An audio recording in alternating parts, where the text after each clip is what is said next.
할렐루야. 오늘도 예배하는 우리 목양교회 성도님들에게 하나님께서 크고 또 놀라운 은혜로 함께 하시기를 원합니다. 오늘은 종교개혁 기념주일로 지키고 있습니다. 로마서 1장 16절에서 17절 믿음으로 말미암아 살리라, 이 제목을 가지고 하나님 말씀을 증거하겠습니다. 매년 10월 마지막 이 주일을 종교개혁 기념주일로 지킵니다. 그리고 성찬식을 행합니다. 종교개혁은 500여 년 전 유럽의 어느 낯선 땅에서 일어난 그러한 일이지만, 역사적으로 볼 때 이 개신교 교회를 다니고 있는 우리에게는 아주 직접적인 사건이라고 말할 수가 있겠습니다. 특히 종교개혁을 했던 유럽의 교회들은 지금 대부분 침체되고 많은 사람들이 교회를 떠난 삶을 살고 있지만, 아직 우리 한국의 교회는 굳건하고 여전히 많은 사람들이 교회를 다니는 것을 생각해 보면 종교개혁의 의미가 유럽인들보다 우리에게 더 의미가 있겠다라는 생각을 합니다. 사실 엄밀히 말하면 종교개혁은 이 유럽인들에게는 삶 속으로 녹아 들어간 사건이 되었고, 우리에게는 아직도 신앙적인 면으로 깊이 더욱 다가오고 있습니다. 그래서 오늘 말씀 가운데서는 우리의 이 신앙의 뿌리, 이 개신교 교회가 어떠한 전통 가운데 역사적으로 만들어졌는지, 또한 이 종교개혁의 역사를 만들어낸 루터에게 감동을 준 이 말씀이 무엇인지를 오늘 함께 나누어 보고자 합니다. 우리가 오늘 읽은 이 로마서 1장 16절, 17절 본문은 복음의 핵심을 설명하고 있는 말씀입니다.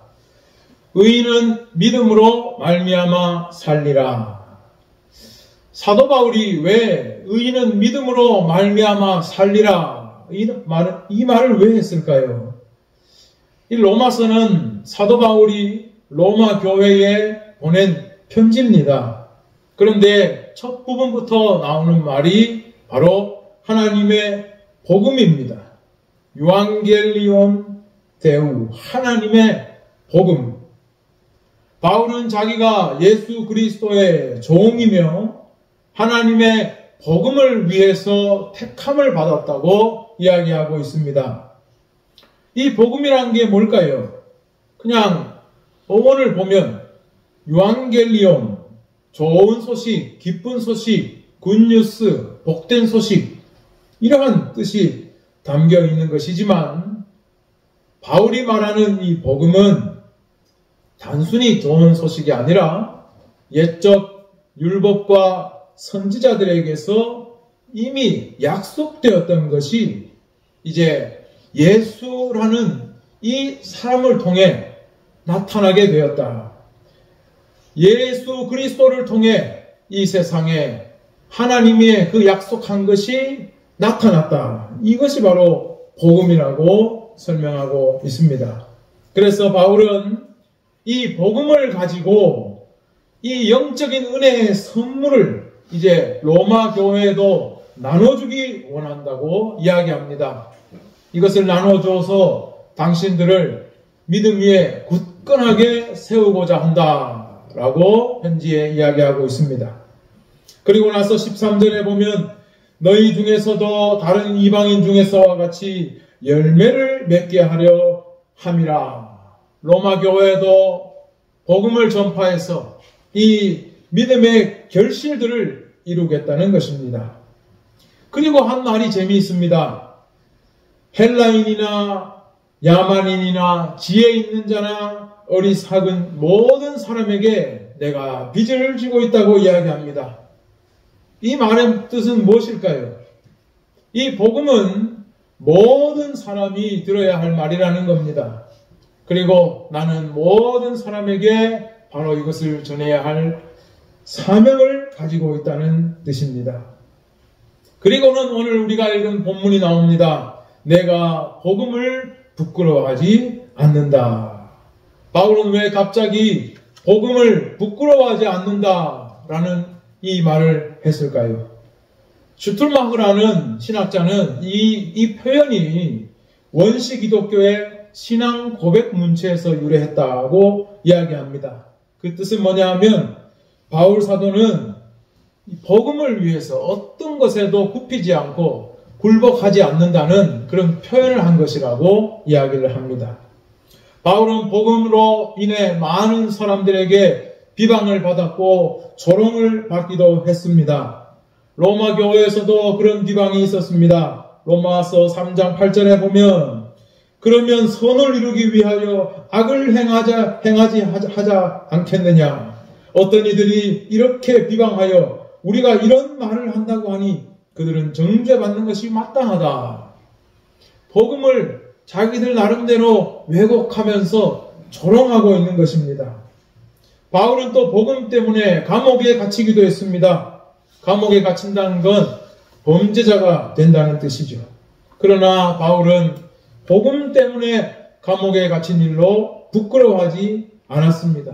오히려 빌립보 교회 교인들에게 내가 갇히면서 복음이 진전된 것을 보니 너무 기쁘다고 이야기했습니다. 이처럼 복음에 대한 바울의 생각은 아주 분명합니다. 그렇기 때문에 바울은 복음을 이야기하면서 내가 복음을 부끄러워하지 않는다라는 말을 쓴 것입니다. 복음은 부끄러워해야 할 일이 아니라 감사해야 할 일이고 기뻐해야 할 일이라는 거죠. 왜 그럴까요? 16절에 우리가 읽은 그 뒷부분을 보면 이렇게 되어 있습니다. 이 복음은 모든 믿는 자에게 구원을 주시는 하나님의 능력이 됨이라. 말을 좀 풀면 이렇습니다. 복음 안에는 믿는 사람을 구원하는 하나님의 능력이 들어있다는 겁니다. 다시 합니다. 복음 안에는 믿는 사람을 구원하는 하나님의 능력이 들어있다는 것입니다. 그러니 어떻게 이 복음을 부끄러워할 수가 있겠습니까? 하나님의 능력이 바로 이 복음 안에 들어있는데 이것은 부끄러워해야 할 것이 아니라 자랑하고 기뻐하고 감사해야 할 일이라는 것이죠. 그리고 이 복음은 유대인에게나 헬라인에게나 모두에게나 감사하고 기뻐해야 할 일이라는 것입니다. 그렇다면 복음에 들어있는 믿는 자를 구원하는 하나님의 능력이라는 것이 무엇일까요? 그것을 17절에서 설명합니다. 복음 안에는 하나님의 의가 나타나서 믿음으로 믿음에 이르게 한다라고 되어 있습니다. 하나님의 의가 나타났다라는 이 말은 헬라어로 아포칼립토라고 되어 있는데 이것은 나타났다, 드러난다, 계시된다, 계시한다 이런 뜻이 담겨 있습니다. 하나님의 의가 그럴 때 무엇입니까? 우리가 마태복음 강해를 주일마다 우리가 함께 마태복음을 보면서 산상수훈에서 예수께서 의에 대한 말씀하신 것을 많이 들었습니다. 하나님의 의는 하나님께서 택한 백성, 이스라엘 백성에게 주신 하나님의 뜻입니다. 임금으로부터 저 밑에 뭇 백성들까지 누구든 지키고 행하라고 주신 것이 하나님의 의입니다. 그런데 이것은 우리가 생각하는 의와는 좀 다르다고 했습니다. 이것은 한마디로 공의와 정의로 구분할 수 있는 것인데 히브리어로는 체데크와 미슈파트라고 이야기했습니다. 그것은 뭐냐 하면 가난한 사람들을 구제하고 돕고 해서 사람들이 다 사람답게 살아갈 수 있는 하나님의 긍휼을 나눠주는 그걸 공의라고 했습니다. 그래서 유대인들은 구제를 체다카라고 한다고 했습니다. 미슈파트는 뭐냐 하면 위에 있는 사람이나 아래에 있는 사람이나 동등하게 똑같은 판결을 받는 것, 공평을 이야기한다고 했습니다. 그래서 하나님의 의라는 것은 바로 공의와 공평, 다른 말로 하면 공의와 정의라고 말할 수 있는 것입니다. 그런데 하나님은 이러한 하나님의 의를 이스라엘 백성들에게 주셨지만 이스라엘 백성들이 이것을 지키지 않았습니다.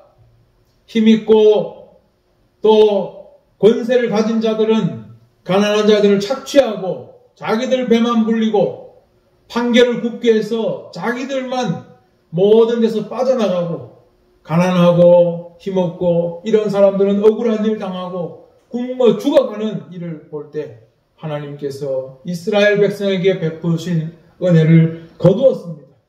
가나안 땅에서 그들을 쫓아내시고 나라를 멸망하게 하셨습니다. 그러나 이 하나님의 징계는 영원한 것이 아니었습니다.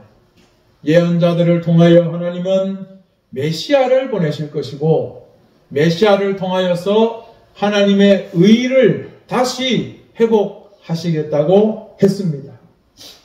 그래서 이 메시아는 다윗의 자손으로부터 나올 것인데 이 메시아는 하나님 나라를 굳게 세울 자이고 이후로 영원히 정의와 이 공평을 보존하실 것이라고 이사야 9장 6절 7절에서 약속하고 있습니다.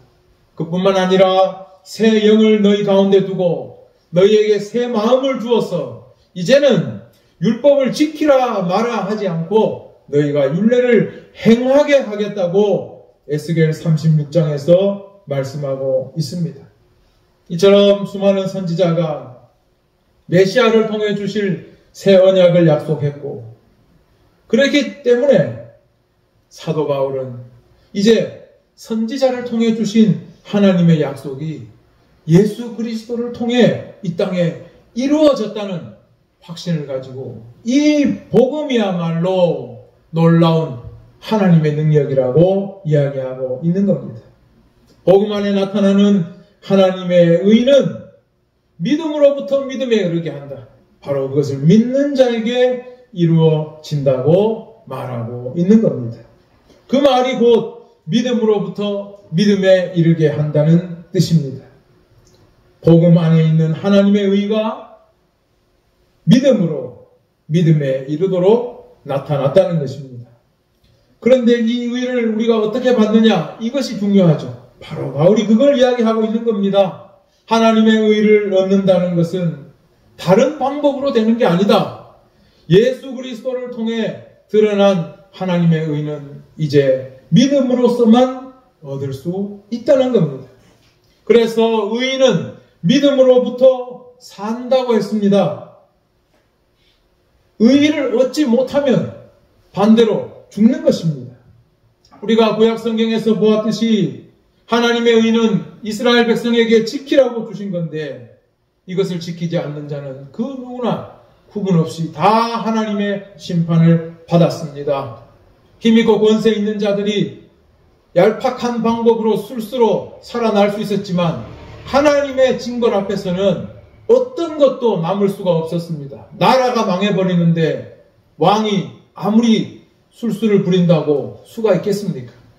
하나님의 의를 지키지 않은 이스라엘은 그래서 완전히 멸망해버린 것입니다. 그러나 하나님께서 보내신 예수를 믿으면 하나님이 그 의를 채우시기 때문에 너희는 산다고 약속하고 있습니다. 우리는 하나님의 의를 다 채울 수 없지만 하나님께서 예수님을 통해 그것을 주셨는데 그걸 믿기만 하면 받아들이면 하나님이 채우신다는 것입니다. 로마서 3장 21절 말씀은 바로 그 이야기를 하고 있습니다. 제가 설교 때마다 로마서 3장 21절 말씀을 얼마나 많이 읽었는지 모릅니다. 그러나 이건 수백 번 들어도 상관없는 너무나 놀라운 은혜의 말씀입니다. 로마서 3장 21절을 여러분 한번 찾아보십시오.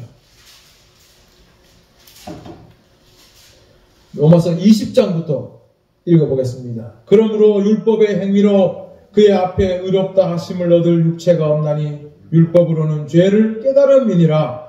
이제는 율법 외에 하나님의 한 의가 나타났으니 율법과 선지자들에게 증거를 받은 것이라. 곧 예수 그리스도를 믿음으로 말미암아 모든 믿는 자에게 미치는 하나님의 의니 차별이 없느니라. 이 하나님의 의는 차별이 없는 겁니다. 힘 있는 자들이 마음대로 어떻게 할 수 있는 게 아닙니다. 하나님이 예수님 통해 주셨고 믿기만 하면 차별 없이 이루어지는 하나님의 의입니다.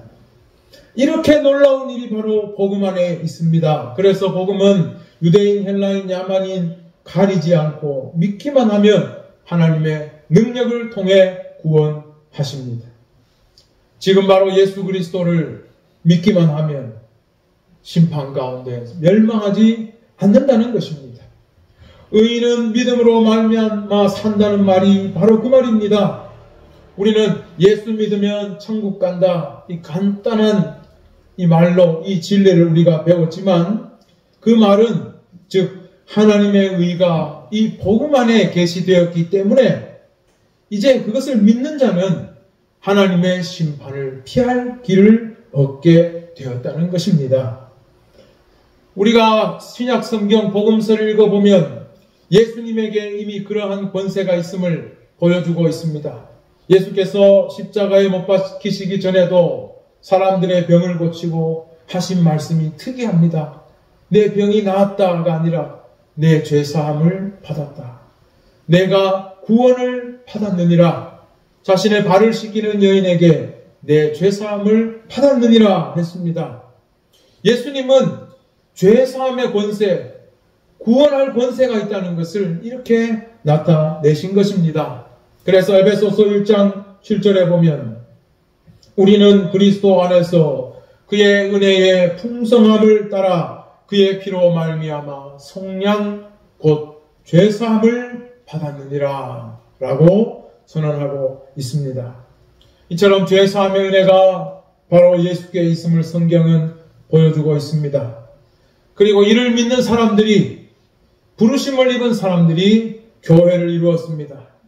그런데 이 교회의 역사를 살펴보면 성경이 전하고 있는 믿음으로 말미암아 산다는 이 말씀들이 어느새 잊혀져 버리고 사람들이 헤어나올 수 없는 죄의식 가운데서 나중에 죽어서 심판받을 것을 두려워하면서 불안 가운데 살았던 것을 볼 수 있습니다. 아무리 고해성사를 하고 아무리 성인들에게 기도를 해도 벗어나지 못할 것 같은 이 죄의식 가운데서 절망하고 두려워한 일들이 있었습니다. 이게 누구 얘기일까요? 바로 종교개혁자 루터의 이야기입니다. 루터는 수도승이었고 사제로 서품까지 받았던 사람입니다. 그러나 하늘에서 번개가 칠 때 오 성한나여 나를 구해주소서 벌벌 떨면서 기도할 만큼 자신의 구원에 대해 확신을 가지지 못했습니다. 그래서 루터는 매일 고해성사를 했고 어떨 때는 하루에 6시간씩 고해성사를 하기도 했기 때문에 그 신부가 너무 피곤하다고, 왜 하나님과 싸우려고 하냐고 오히려 루터를 책망하기도 했습니다. 그러나 이것이 루터만의 문제였을까요? 이 복음의 진리를 잃어버린 교회는 수많은 사람들을 루터와 같이 이 죄의 불안과 절망 가운데 빠뜨렸던 것입니다. 루터는 그래서 매일 기도하고 매일 고해성사를 했지만 이것을 해결할 수가 없었습니다. 한 번은 루터의 스승이 이야기했습니다. 용서를 받으려면 죄 같은 것을 가지고 오라. 살인, 강도 이런 것들을 가지고 와야 용서를 해주지. 너처럼 그 시시껄렁한 죄를 가지고 오면 어떻게 용서를 해줄 수 있냐고 이야기했습니다. 그러나 루터의 마음속에 있는 이 죄의식은 해결되지 않았던 것입니다. 그것은 너무나 당연합니다. 로마서 5장의 말씀처럼 한 사람의 범죄로 세상에 죄가 들어오고 사망이 왕노릇하게 되었기 때문에 이 죄에 대해서 근본적인 해결이 아니고서는 어떻게도 해결이 되지 않았던 것입니다. 고해성사를 아무리 해도 근본적인 죄의 의식 그리고 심판의 두려움이 루터를 엄습했던 것입니다. 저는 마당에서 오랫동안 루꼴라라는 채소를 저는 키우고 있습니다. 그런데 이 루꼴라라는 이 샐러드 채소가 고소하고 좀 달큰한 맛이 있어서 그런지 벌레가 굉장히 많이 끓습니다. 제가 아침에 그래서 이 벌레를 잡아보면 어떨 때는 한 30마리 이상을 잡아요. 요만한 없는데도. 처음에는 그렇게 열심히 잡지 않았어요. 뭐 벌레가 있어도 같이 나눠 먹지 이렇게 생각했거든요. 그런데 가만 놔둬 봤더니 이파리 하나도 없고 줄기만 다 남아있어요. 나눠 먹는 게 아니고 저만 먹는 거예요. 저는 아예 먹지도 못해요. 그래서 이거 좀 잡아야 되겠다 해서 잡았더니 아침에만 30마리 이상을 잡았어요. 그런데 신기한 것이 그렇게 잡으면 벌레가 없어져야 되는데 한두 시간 지나가서 또 한번 싹 보면 또 벌레가 나와 있어요. 그러니까 또 잡아요. 또 한두 시간 나가서 보면 없애야 되는데 또 벌레가 있어요. 왜 이렇게 벌레가 있을까?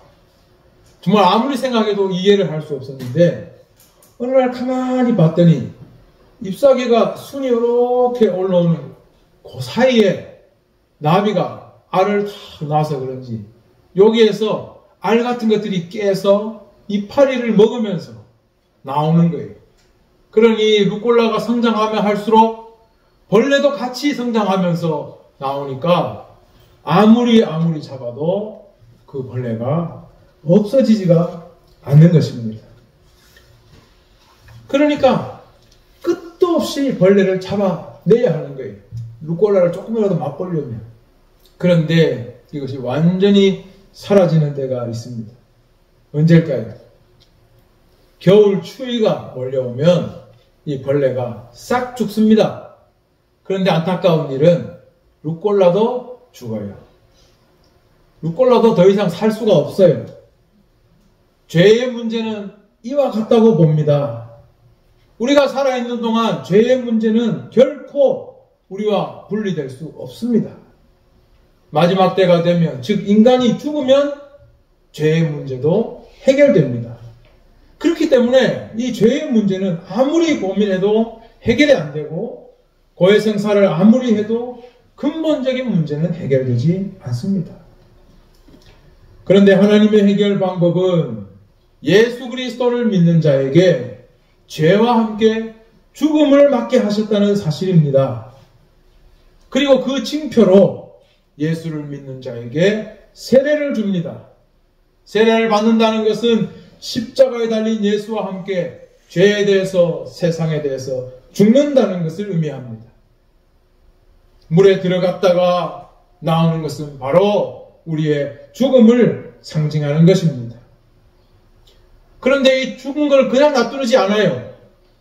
성경 말씀에 약속하고 있습니다. 하나님은 생명을 다시 우리에게 줍니다.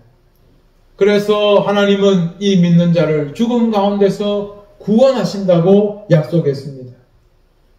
성령이 죽은 예수님을 다시 살리신 것처럼 믿는 자들을 마지막 때의 심판 가운데서 건지시고 영생을 주신다고 약속했고, 그 증거로 생명의 영, 부활의 영인 성령으로 인을 쳐주셨다고, 그래서 마지막까지 보증을 해주신다고 약속하고 있습니다. 그리고 우리는 성령이 임재한 예수 그리스도의 살과 피, 이 떡과 포도주를 먹음으로써 이 보증을, 이 약속을 안고 살아가고 있는 것입니다. 이처럼 생명의 영, 부활의 영을, 이 성령을 받은 사람은 이제는 세상에서 새로운 피조물이 된 것입니다. 이제는 새 생명으로 행하게 하시려는 하나님의 뜻이 바로 여기에 있는 겁니다. 아까 루꼴라를 제가 비유로 말씀드렸지만 하나님의 성령이 우리 안에 거하시기 때문에 겨울이 와서 벌레도 죽고 식물도 죽지만 계절이 바뀌면 새로운 계절 때는 바로 루꼴라만 다시, 식물만 다시 살아나게 되는 것과 똑같은 겁니다. 제가 식물을 키워보니까 정말로 그런 식물이 있어요.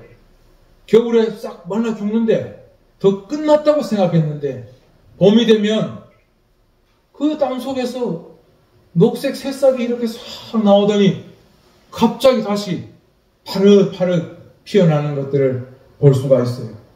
그런데 저런 루꼴라 같은 잎채소는 절대로 살아날 수 없거든요. 겨울에 벌레와 함께 죽어버리면 그 이듬해 아무리 땅을 파도 아무것도 없습니다.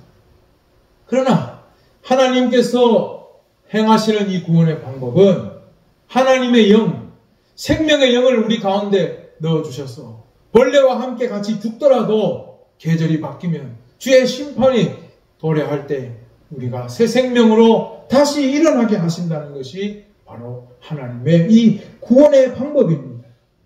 죄의 문제는 이렇게 아니면 해결이 안 된다는 겁니다.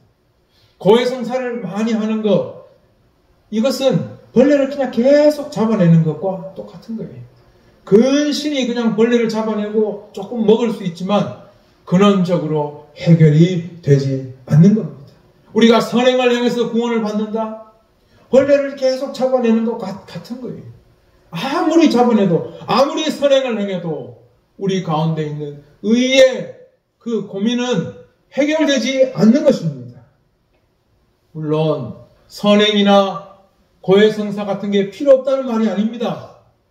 근본적인 해결책이 아니라는 말입니다.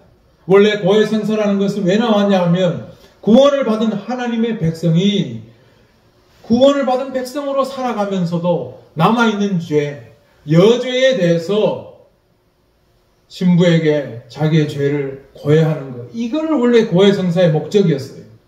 그런데 이게 뒤바뀌어서 고해성사가 구원의 방법이 되고 선행을 행하는 것이 구원의 방법이 되면서 무수한 사람들이 하나님의 구원을 알지 못하고 그 가운데서 고통받고 불안과 두려움에 떨면서 살고 있었던 것입니다.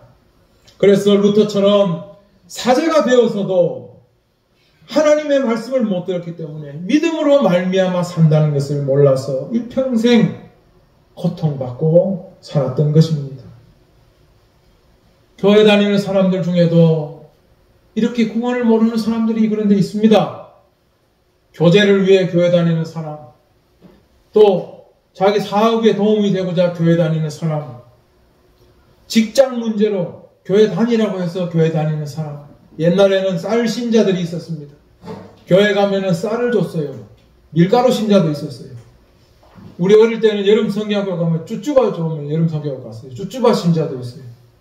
이게 나쁘다는 게 아니라 이렇게 해서 교회를 나왔음에도 믿음으로 말미암아 산다는 이 구원의 진리를 모르고 사는 사람들이 얼마나 많이 있습니까?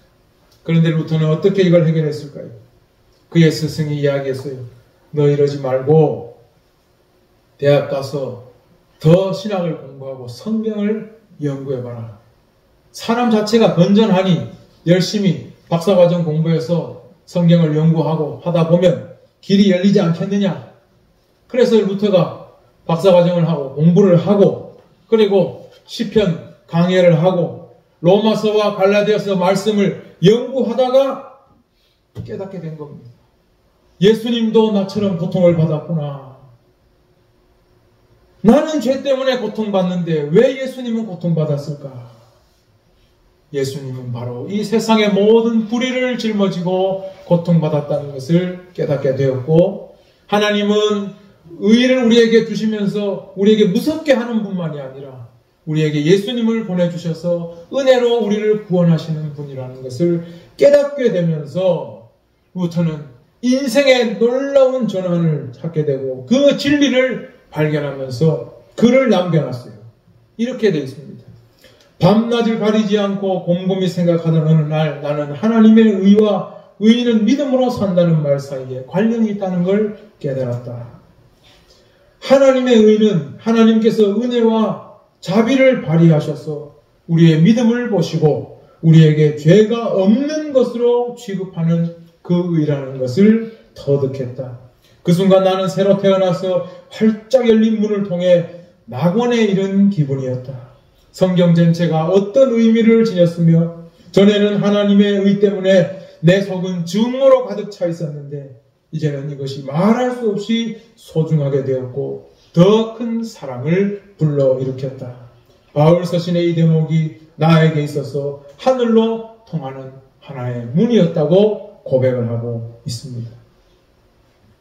그렇게 성인들에게 기도하고 고해성사해도 해결되지 않고 선행을 해도 해결되지 않던 죄와 불안과 고통의 문제를 성경 말씀을 연구하면서 해결하게 된 겁니다. 하나님의 의에 우리가 도달하지 못하지만 예수를 믿는 자에게 채우시는 이 의로 구원하신다는 것을 발견하고 모든 문제가 해결된 거예요. 그리고 루터가 신학교 교수로 섬길 때 이 진리를 알고 사람들에게 가르치고 있는데 그때 교회 타락이 더 극심해져 가기 시작했던 것입니다. 교황이 면죄부를 팔라고 유럽 전역에 있는 주교들에게 압박을 했고 요즘 말로 밀어내기를 한 거죠. 이 주교들은 이 면죄부를 조금이라도 더 팔아서 더 높은 자리를 얻으려고 행정관장을 장관을 하고 관료 역할까지 하면서 돈을 막 끌어내서 교황청에 보내기 시작했던 겁니다. 설교단에서는 맨날 면죄부사라는 설교만 했고 사람들은 어리석게도 여기에 팔려서 자기의 돈을 내서 면죄부를 샀던 거예요. 이 꼴을 본 루터가 이제 복음의 진리를 알고서 가만히 있을 수 없어서 비텐베르크 대학 문에다가 95개조 반박문을 써 붙였던 것이 바로 종교개혁의 시작이 된 것입니다. 루터는 이야기했습니다. 회개는 고해성사로 이해하면 안 된다. 회개에 관한 교회법은 살아있는 사람들에게만 적용하는 것이다. 왜 이 말 했냐 하면 면죄부를 팔다가 죽은 친척을 위해서 가족을 위해서 면죄부를 사도 죄가 없어진다고 팔아먹었기 때문이에요. 그리고 루터는 마지막에 말했습니다. 우리가 요즘도 관광 많이 가는 바티칸의 성 베드로 성당 바로 그걸 지으려고 면죄부를 그렇게도 찍어서 팔았는데 루터가 말합니다. 교황은 세상에서 돈을 가장 많이 버는 사람보다 더 많은 돈을 버는데 왜 가난한 자들의 주머니를 털어서 이 성당을 지으려고 하느냐. 네 돈으로 그 성당 지으라고 루터가 반박문에다가 붙였습니다. 결국 로마 교황청은 발칵 뒤집어졌죠. 어떤 겁없는 놈이 이러한 반박문을 붙였느냐. 루터를 찾고는 나중에 회유를 합니다. 한번 로마로 건너와라. 우리 얘기 한번 하자. 그런데 루터는 이미 알고 있었어요. 거기 가면 죽는다는 것을. 왜냐하면 이미 100년 전에 체코의 유명한 종교개혁자 얀 후스라는 사람이 종교개혁을 일으켰고 정말 놀라운 성과들이 있었는데 교황청에서 우리 한번 좀 대화를 해보자. 좋은 마음으로 갔던 얀 후스는 거기 가서 바로 화형을 당해 죽었던 거예요. 그래서 루터는 절대로 그 협상에 임하지 않고 끝까지 개혁을 밀어붙였고 수많은 종교개혁자들이 함께 하면서 이 개신교 교회가 나오게 된 것입니다.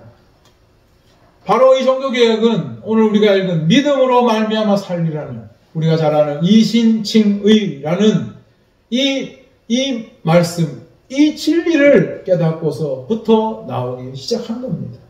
진리를 아는 사람들은 더 이상 거짓에 머물 수 없고 하나님의 의가 훼손되는 것을 두고 볼 수가 없어서 이 개혁이 시작되게 된 것입니다.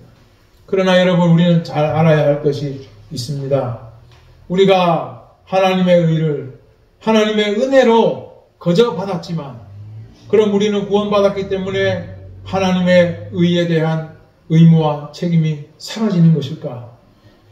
더 이상 우리는 선행을 행하지 않아도 되고 기도하지 않아도 되고 죄를 고해하지 않아도 되는 것일까? 이렇게 이야기하는 사람들이 이단이에요.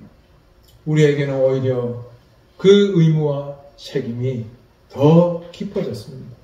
예수님이 우리를 위해 죽으시고 그 의로 우리가 살았기 때문에 하나님의 공의와 공평에 대한 의무와 책임은 바로 우리의 것이 된 것입니다.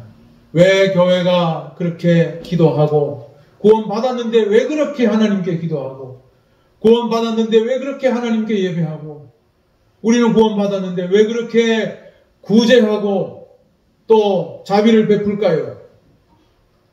하나님의 그 의에 대한 책임을 우리가 하나님께 받은 은혜로 더 깊이 알게 되었기 때문이에요. 루터가 말하죠. 믿음으로 말미암아 산다는 이걸 깨닫고 내 안에 사랑이 더욱 깊어지는 것을 깨달았다.